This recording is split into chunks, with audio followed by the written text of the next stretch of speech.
Que le Seigneur vous bénisse. Que Dieu vous bénisse. Wow, je suis vraiment dans la joie. Vous pouvez vous asseoir quelques minutes.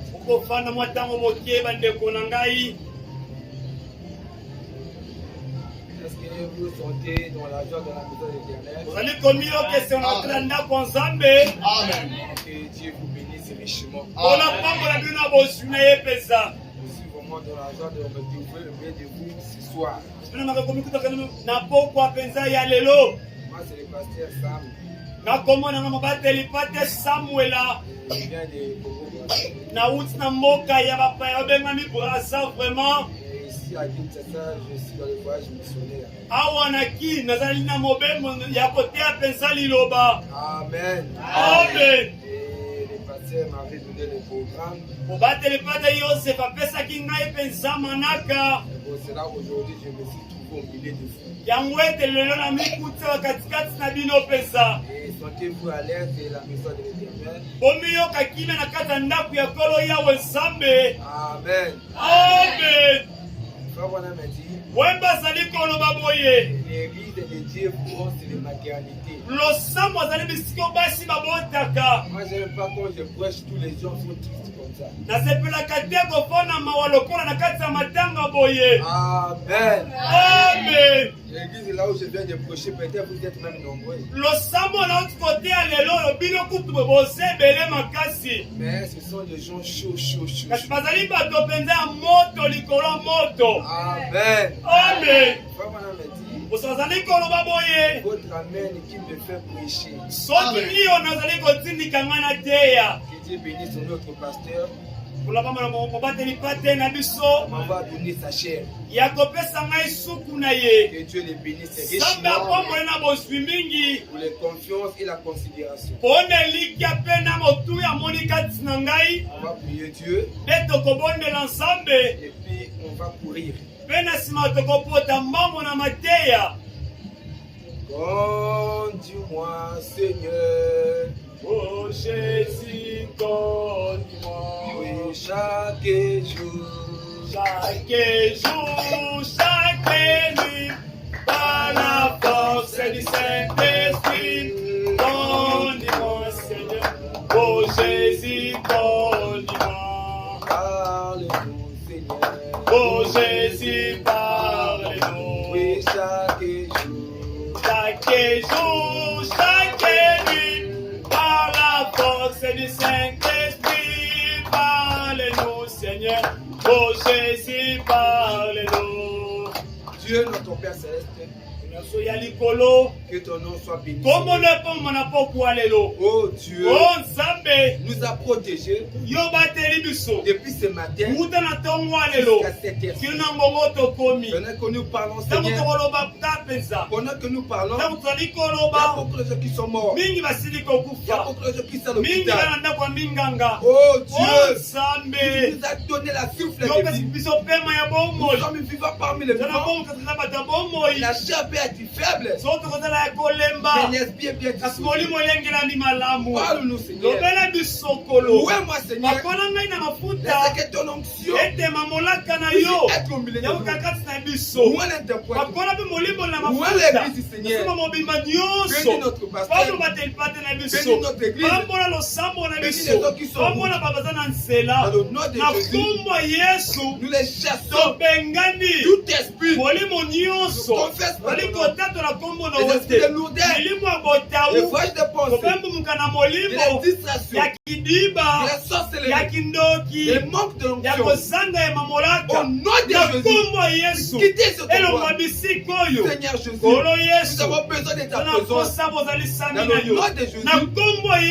Amen. Prenez en lèvre avec moi dans le livre de Hébreux chapitre 11 jusqu'au premier verset. Nous pourtant tarder vers nos lever, on va nous lever.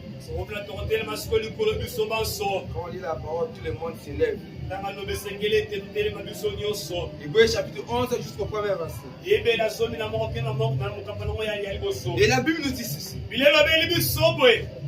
Car la foi, c'est une ferme assurance de choses qu'on espère. Une démonstration de ce qu'on ne voit pas. Vous pouvez vous asseoir.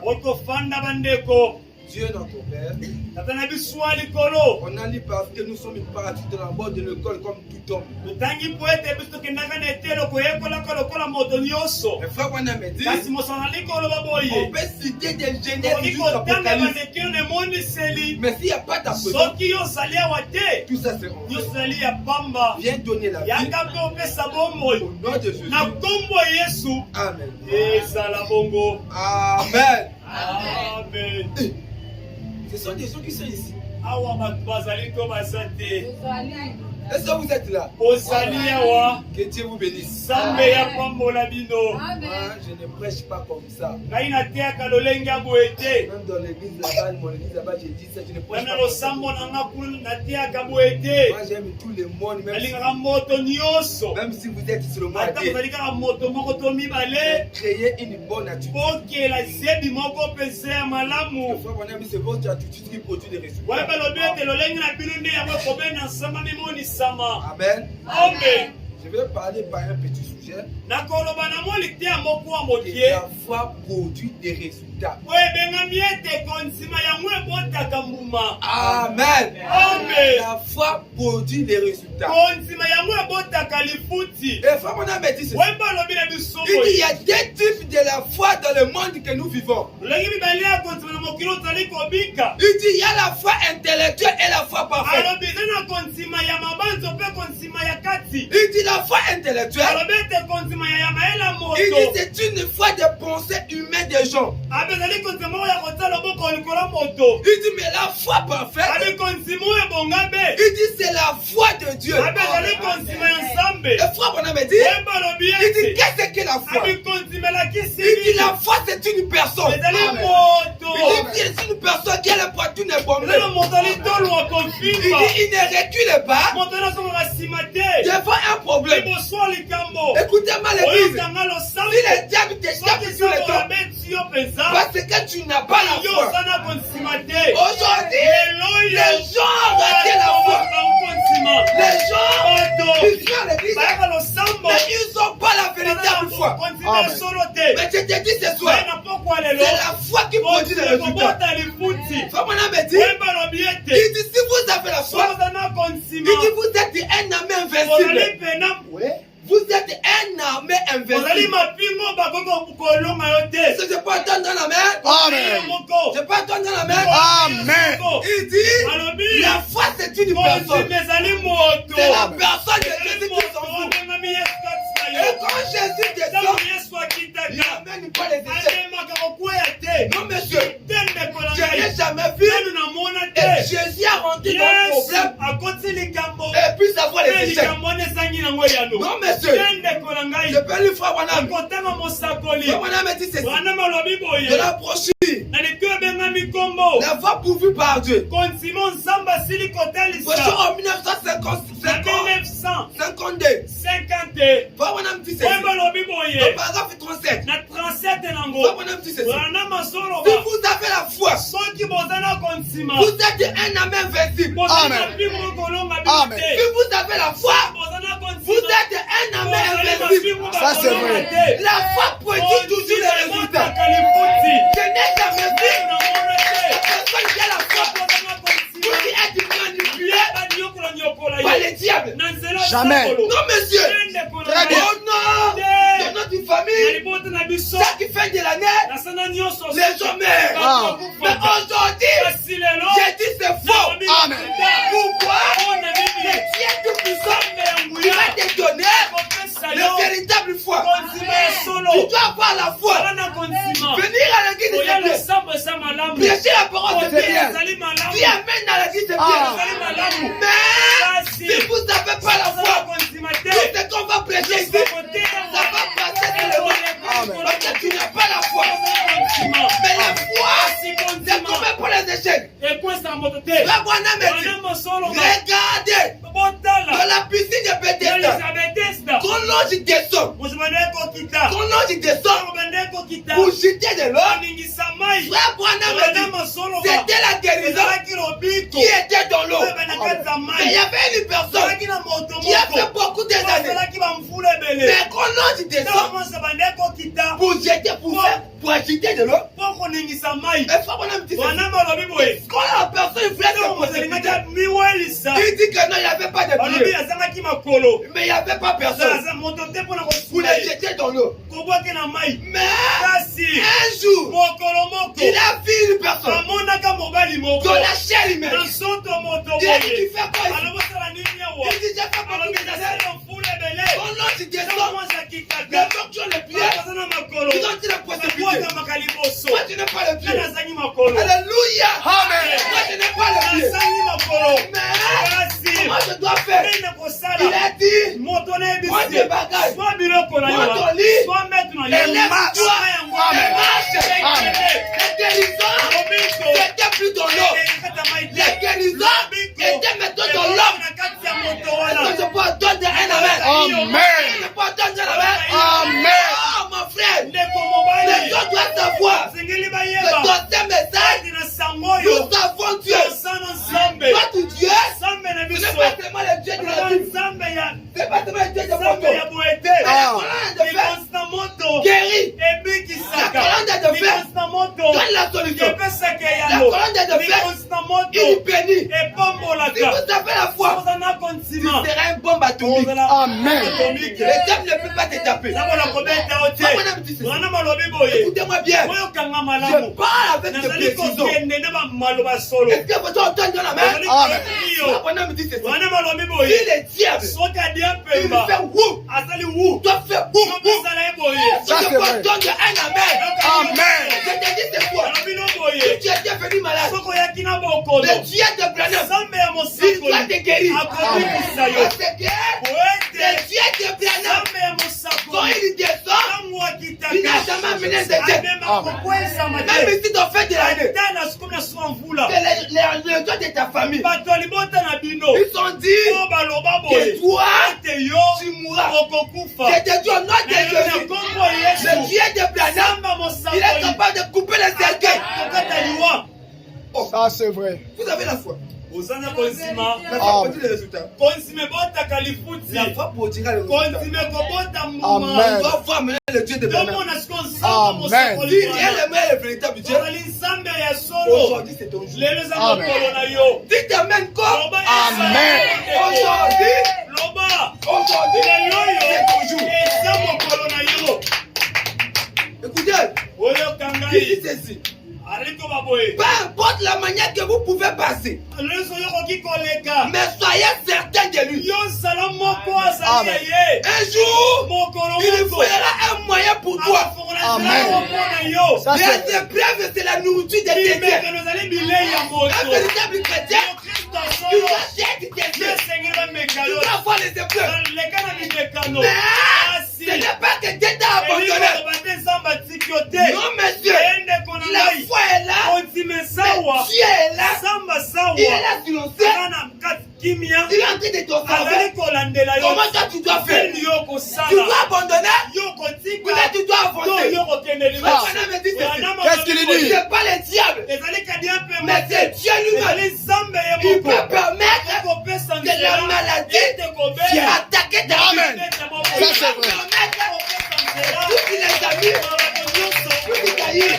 Il peut permettre dans votre famille, on peut te chasser. Le frère Branham me dit, soyez certain de lui. Un jour, il nous fera un moyen pour toi. Est-ce que vous êtes là? Moi, je ne suis pas un docteur. Moi, je suis un évangéliste. Moi, je ne prêche comme ça. Et dis amen. Si tu ne dis pas amen, c'est que tu es suspect. Ah, là, ça vient de descendre. Ouais, là, ça descend. Merci, Seigneur. Vous savez, Même c'est là où j'ai prêché ce matin. J'ai dit les amens, les gens ne comprennent pas la signification ni des amens. Les amens appellent Dieu en scène. Est-ce que vous êtes dans l'église? Nous mangeons les Saint-Esprit par les amens. Les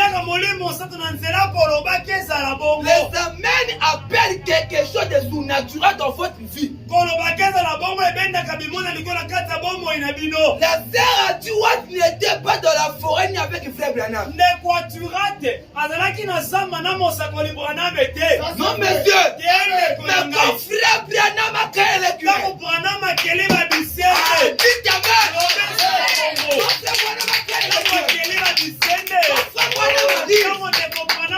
il a pris d'abord un diacre. Il dit diacre. Regarde quand il était de la forêt. Que j'ai fait comme ça. J'ai créé les écureuils. Non, non, non, non, non. Non, monsieur. Je ne crois pas ça. Les écureuils. Non. Comme on m'a dit, les diacres n'avaient pas la foi. Il n'était pas avec la révélation. Ce qui était Branham. Il voyait seulement Branham en sauce. Mais au-dedans de Branham, c'était Dieu incarné. C'était Dieu de la chair humaine. Et il est venu. Il a serré à tuer. Oh, la serre a dit. Regarde. Quand j'étais là-bas, regarde ce que j'ai fait. Regarde ce que j'ai fait. La serre a dit. Il n'avait pas douté. Dites Amen. Il a dit. Tout ce que tu dis. Je sens une profondeur à moi. La profondeur appelle de profondeur. Tout ce que tu dis là, c'est l'instinct de Seigneur. Frère Branham me dit, comme la sirop tu t'as cru, demande tout ce que tu veux. Frère Branham me dit, si la sœur a dit ouais, il avait demandé de l'argent, il pouvait être millionnaire. Est-ce que je peux entendre la main? Il dit, la sœur a dit, pendant que je parle, je n'ai plus frère Branham. Mais c'est Christ lui-même. Il y a des descendants. Demande tout ce que tu veux. Oh! Toi, tu blagues avec un amen. Tu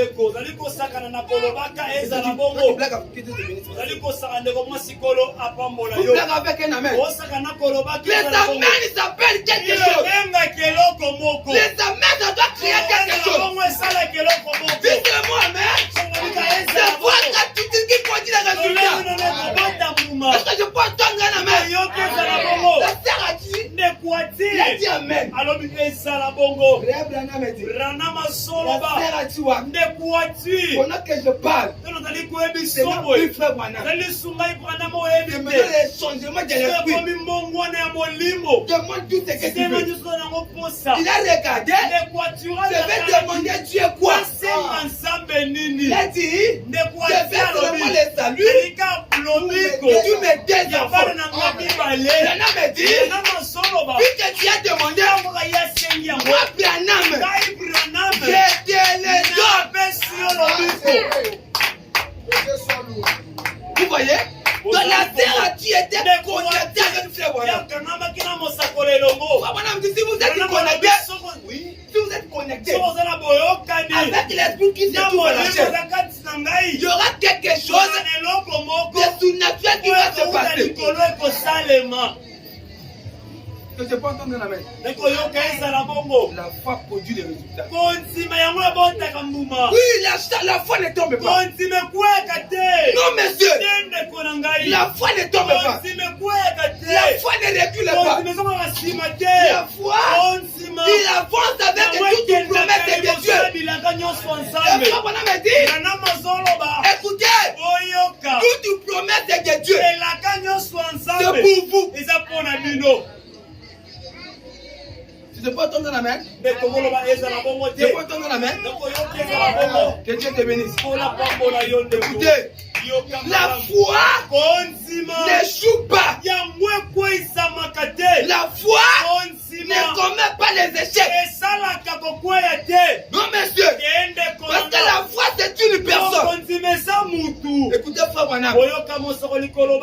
dit ceci. azali koloba boye Dans la brochure La foi, na litu ebemani kombo nango brochure kondima en 1961, etiemi na 1961 paragraphe 4. paragrafe nango ya minei Écoutez, oyoka comme madame dit ceci. rana mazoloba Si boye vous avez la foi, soki oza na kondima vous avez en vous la puissance de la résurrection. elasi na kati na yo oza na nguya ya lisekwa Est-ce que je peux entendre la main? Si vous avez la foi, soki oza na vous kondima avez en vous. oza na kati na yo La foi me dit, mokozi oyebisa ngai attention, keba si tu étais venu ici malade, soki oyaki awa na kobela le Dieu te demandait pas te guérir. samba mosakoli akobikisa yo Est-ce que je peux entendre la main? likoala bongo Quelque chose vient de me dire eloko ça. mozoyebisanga boye Comme madame dit ceci. elana malobi Un boye prédicateur à la chaise, c'est un prophète. motene nsima etumbela kombaka Est-ce mosakoli que tu peux entendre la main? soki oyaki Si bongo tu étais venu ici malade, soki oyaki ana maladi aujourd'hui c'est ton jour. lelo eza mokolo na yo Pas de main. lobi te Le Dieu de Branham, nzambe ya mosakoli c'est le Dieu qui fait l'opération sans osalaka cicatrice. lipaso ezanga nzela Que Dieu vous bénisse. kolopombola bino Que Dieu vous bénisse. kolopombola bino Et puis écoutez, boyoka si vous avez la foi, soki oza na vous kondima avez en vous la oza na puissance kati na yo na nguya de vous ressusciter. ya kosekwisa Maintenant écoutez, boyoka ngai écoutez. boyoka nga La malamu foi kondima ne tombe pas. yango ekweyaka te Pourquoi? mpo na nini C'est une personne. po ete kondima eza mutu Voyez-vous? ozomona Qui malamu est guéri, samba azobikisa qui est sauvé, samba azokambola qui est béni. samba azopambola Dites Amen. loba ezala bongo Dites Amen. loba ezala bongo Dites Amen. loba ezala bongo Est-ce que vous croyez que Dieu va faire quelque chose? ekozela bongo na pokwa Dites lelo à ton voisin que Dieu va faire quelque chose. eloko moko Dites-lui que Dieu va faire quelque chose. yebisa nzambe asala eloko moko na pokwa Dieu lelo va faire quelque chose. eloko moko na pokwa lelo Dieu va te bénir. mpona kopambola yo Mon frère, ndeko na ngai ya mobali le Dieu de Branham, nzambe ya il mosakoli n'amène pas les échecs. amemaka kokweyisama te Oh mon frère, o ndeko mobali écoutez, yoka regardez Jésus. tala yesu Quand il était, ntango azalaki moi j'aime me projeter avec les types. olinga koteya we Avec les types. koteya na lolenge kopesa ndakisa Très bien. Et ça vous êtes là, hein? ozali awa Je sais là où je vais nayebi vous esika amener. nazali komema bino Maintenant regardez. kasi botala Quand Jésus, ntango yesu il kristo était devant le ntango tombe de azalaki Lazare. liboso akunda ya lazaro Mais Jésus, kasi yesu il était Dieu azalaki nzambe dans leur temps. na ntango wana ya Est-ce que je kala peux entendre la main? koyoka ezala bongo Jésus, yesu il était Dieu azalaki nzambe dans leur temps. na ntango wana ya kala Lazare est mort. lazaro esi akufaki Mais vu que kasi lokola ete c'est en dedans de lui, na kati na ye il était le chemin, azalaki nzela la vérité azalaki mosolo et la vie. azalaki bomoi Est-ce que je peux entendre la main? koyoka ezala bongo Il était devant le tombe de Lazare. azalaki liboso akunda lazaro Qu'est-ce qui s'était passé? Oui. Qu'est-ce qui a été passé? nini esalemaki Jésus est arrivé yesu akomaki dans la tombe. na liboso La akunda personne était déjà morte. moto esi Il akufaki était déjà enterré. moto esi Il bakundaki était déjà pourri. moto esi akomi Il boluma n'avait plus l'espoir. bazangaki elikia Mais quand Jésus arrive dans ntango la terre, yesu akomi na kati ya il mosala ne descend, il n'amène pas les échecs. yamenaka kokweyisama te Jésus était là. yesu azalaki Et wana il a parti jusqu'à la tombe. yesu ake liboso akunda Frère Branham a dit rana malobi boye que Jésus, ete yesu il était tonton Dieu, azalaki ntango mosu nzambe tonton homme. ntango mosu mpe moto na nzoto Quand il boye a regardé la tombe, ntango atali liboso akunda c'était Dieu ezalaki nzambe de la chair na humaine. nzoto Il boye a regardé la tombe. yesu atali Il sanduku commence à pleurer. aloba andi kolela Il commence à la monter. yesu bandi Il kolela commence à pleurer. yesu bandi kolela Frère Branham me dit que rana malobi il boye était un homme. ye azalaki moto Mais après un moment, na nsima ntango moko le changement est changé. bomwana Il esalemaki a dit, yesu alobi on dit d'abord la pierre. lokola libonga Est-ce que je peux entendre la main? Il a dit, on dit d'abord la pierre. libanga Frère Branham a dit, rana malobi la pierre, libanga c'est l'incrédulité. Pourquoi? mpona nini Parce que Jésus savait, yesu ayebaki parmi les gens, bato bazalaki il y aura des interdits. biso bakondimela ete Mais pour que kasi po ete puisse aider ces gens-là, asunga bato il a dit, on dit wana bolongola Jésus a parlé. Et les restes là, ça a été ressuscité. La Bible dit il est le même hier, aujourd'hui, éternellement. Il avait fait hier. Aujourd'hui, il va faire. Ta maladie là. Ma main, il n'y a pas la guérison. Ma main, il n'y a pas la guérison. Le prédicateur ne guérit pas. Mais c'est Dieu qui guérit. Au nom de sa parole. Regardez. Un animal qui s'appelle la mère opposée. Mais qui savait que mais lui n'a pas l'âme. Mais au-dedans de lui, il a reconnu que si je passe ce fois, il va prier pour moi. Et je serai guéri. Si un animal, il a cette capacité-là, combien va maintenant toi? Amen. Oh non. Dans notre famille, on nous a dit chaque fin de l'année, les gens meurent. Laissez-moi te dire ce soir, ton père c'est un païen. Et tu t'amènes. Ta mère c'est une païenne. Il n'a pas le signe de sang. Il ne vit pas la parole. Il n'a pas la colonne de fer. Il commence à se grimacer avec ses fétiches. Il commence à avoir peur. C'est que tu n'es pas l'enfant de Malachi. Un enfant de Malachi, tu dois affronter jusqu'au bout. Que Dieu bénisse. Que Dieu bénisse. Est-ce que vous êtes là?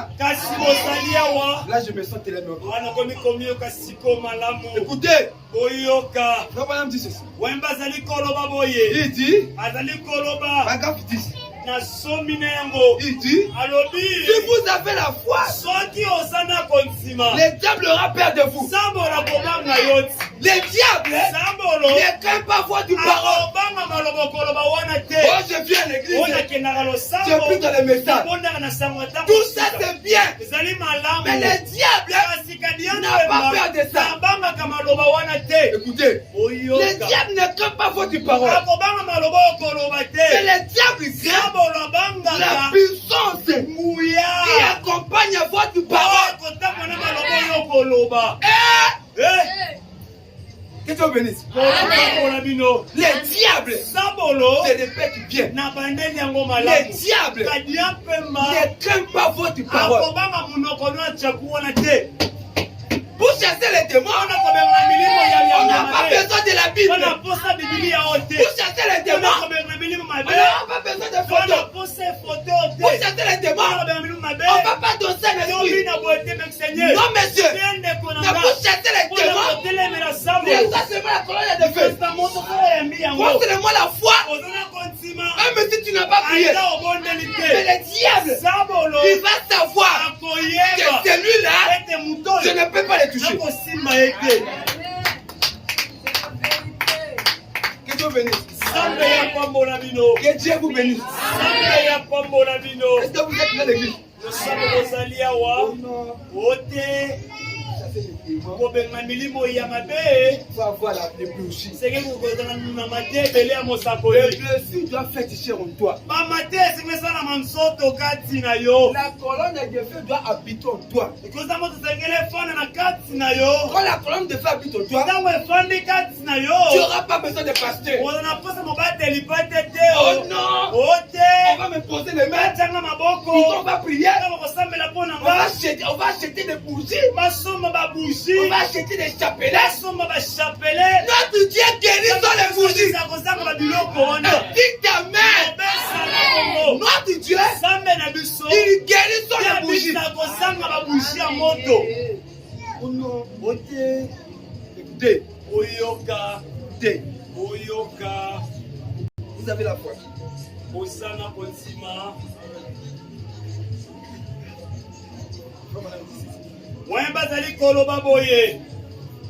Mon frère, ma sœur, moi c'est le mot la foi. Les gens ne comprennent pas. Il est en train de prêcher la foi. De quelle foi qu'il parle? La foi que je parle, ce n'est pas la foi de penser. Mais c'est la foi parfaite. Et la foi parfaite, il n'écrit pas. Non, il ne va pas crier Dieu. La personne qui a la foi, même s'il met la main de la poche, le diable reconnaîtra que celui-là, je ne peux pas le toucher. La personne qui a la foi, on les chasse de travail. Non, on les chasse de travail. Hein? La personne qui a la foi, il doit raffamer. Hein? La personne qui a la foi, on les chasse de la maison. Pourquoi? Parce qu'il n'a pas payé l'argent de garantie. Hein? Ça, c'est pas la foi. La foi crée l'argent. La foi crée le travail. Me dit ceci. Même si vous n'avez pas la chose n'est pas palpable, ça veut dire que tu n'as pas compris la chose n'est palpable. Mais croyez-vous que la chose est tout de gens? Amen. Dites Amen. Si vous êtes à l'hôpital ou bien dans votre maison, écoutez, mettez mon téléphone ici. C'est mon téléphone. Maintenant, si je pars sur terre, on vit. Mais j'ai compris que là, j'ai oublié mon téléphone. Faut me dire ceci.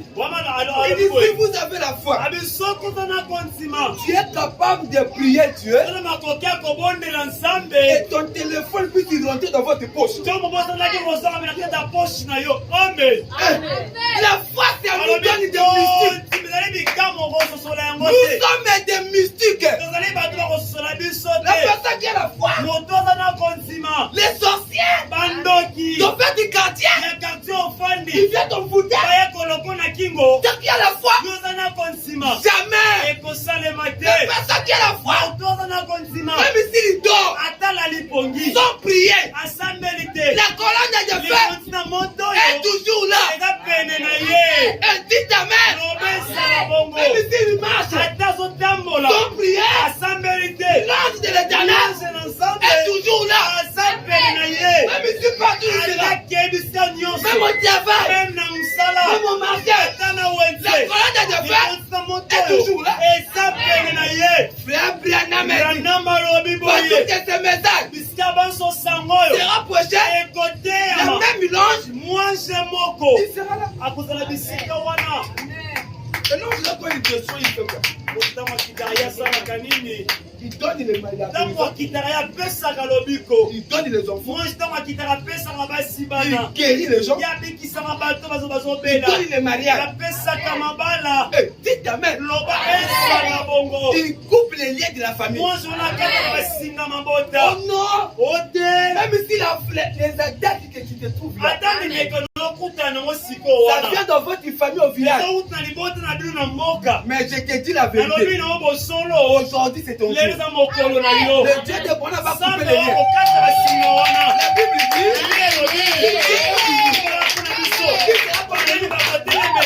personne, même les toutes les magistrats des démons, ils se rassemblent pour toi. Ils te font la guerre. Ils te font combat. Que Dieu bénisse. Que Dieu bénisse. Et c'est l'église là? Non.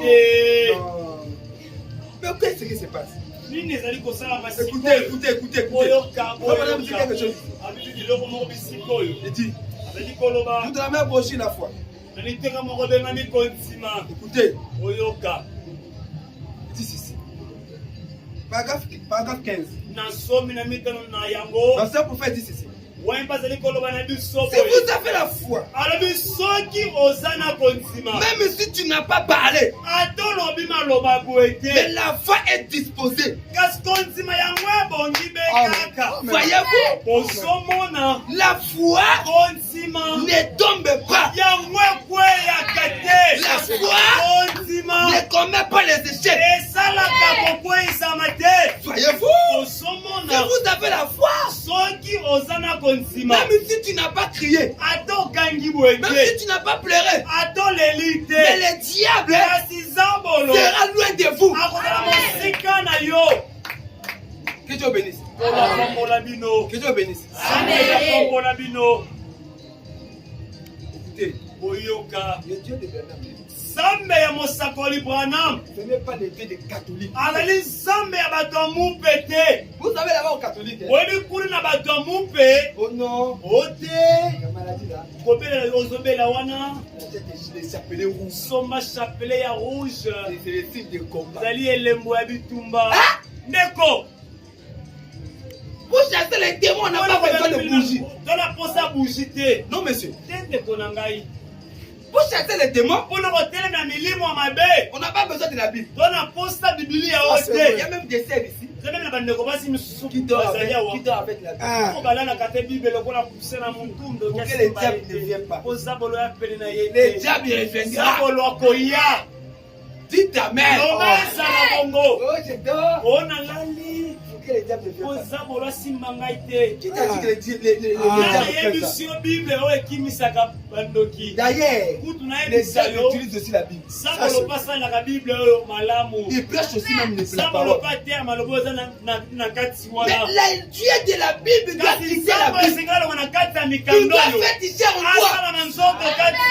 Dieu, il doit féticher. Alléluia. Amen. Alléluia. Amen. Dieu, il doit féticher. Quand il doit féticher, tu verras la Bible marcher. De toi, tu verras la Bible. Tu n'auras pas besoin de ça. Mais un jour, le jour qu'on va te la vie, ça. Maintenant, le diable va te tuer. Que Dieu bénisse. Que Dieu bénisse. Si vous êtes là, oh my God. La foi ne commet pas les échecs. Non, monsieur. Hébreux chapitre 11 et quoi? Hébreux chapitre 11 et première partie. C'est une preuve.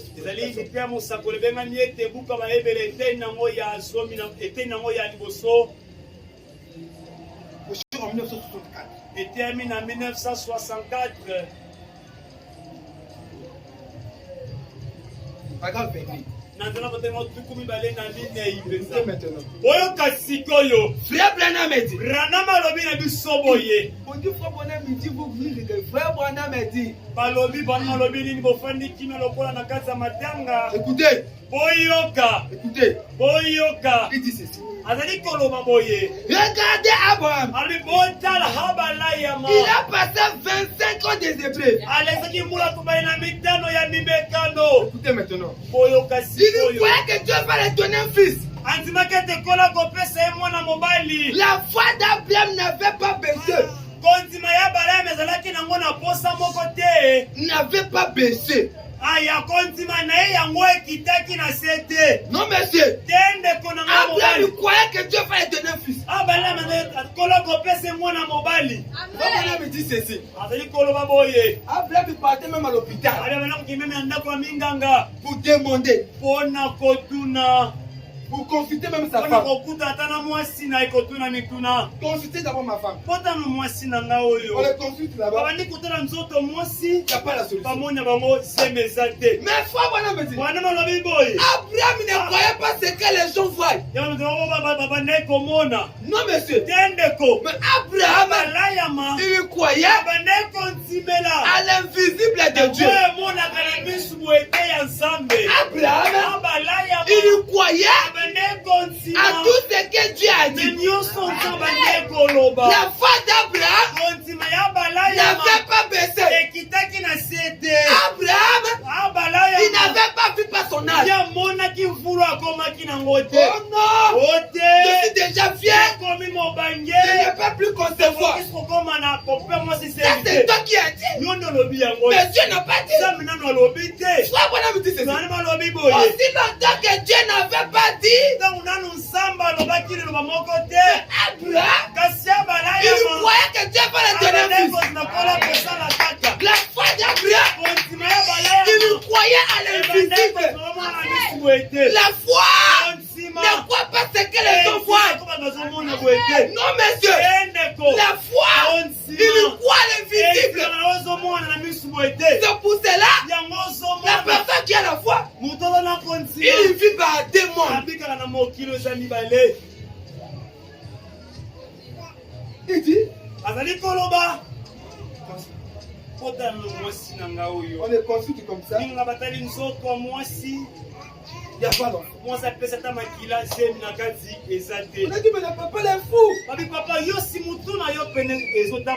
Il dit, oui, je suis fou de Christ. Même ici, je n'ai pas vu l'enfant. Mais j'espère à Dieu.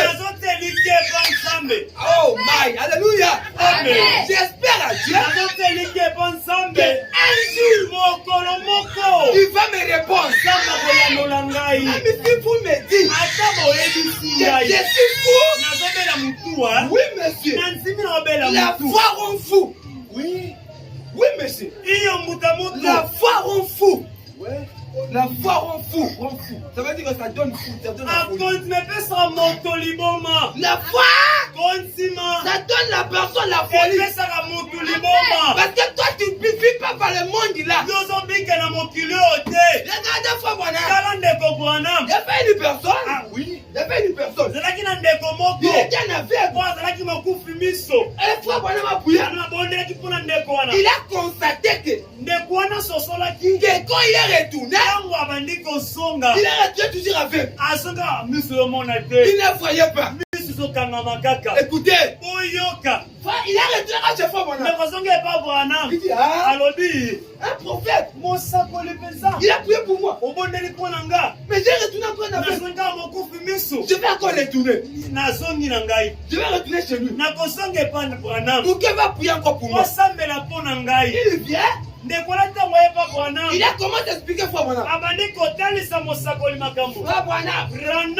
Ça prié pour moi. J'ai retourné. Toujours aveugle. Je n'ai pas vu. Et tu peux encore ajouter la prière.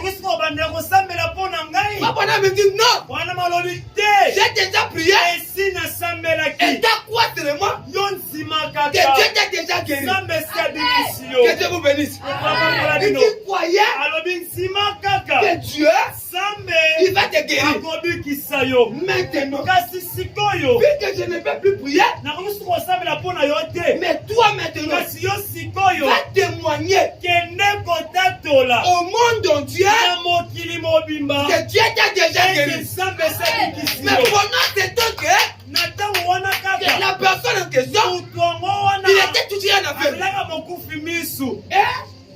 Il est parti. Comment ça témoigne?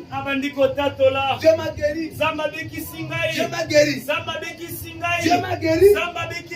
Dieu m'a guéri. Mais un jour, il était dans le salon de coiffure. On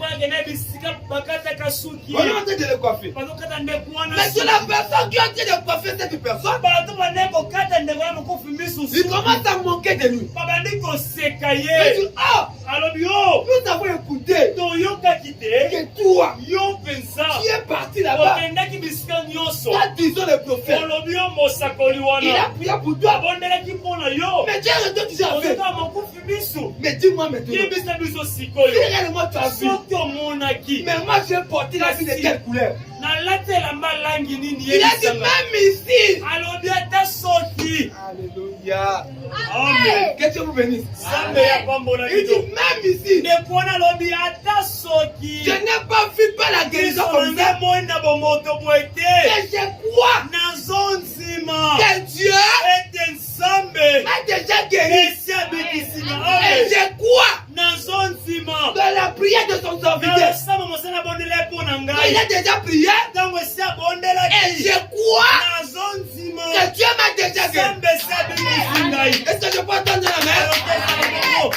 Et maintenant, quand il commence à parler, il commence à parler, il commence à parler. Et cette dernière aussitôt,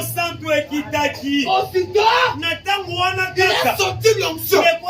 Il s'est levé lui-même. Lui qui était un aveugle, il s'est levé. Il dit maintenant, je vois. On a dit ouais. Là tu vois comment. Moi j'ai porté la vie de quelqu'un. On a que je parle. Que toi, quand tu as bien les chemises du blanc. Il dit oh.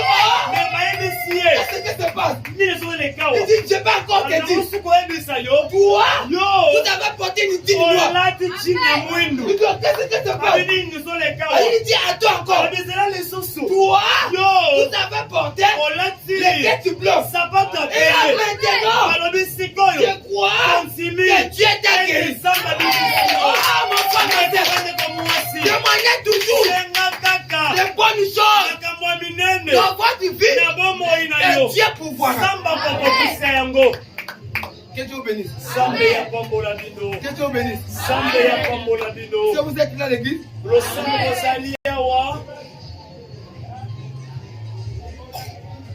merci. Écoutez, frère Madame. Frère Madame dit ceci.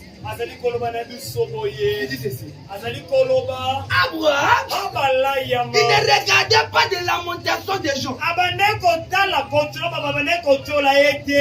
Abraham regardait tout ce que Dieu a dit. Il ne regardait pas les gens. Il ne regardait pas le pensée des gens. Non, monsieur.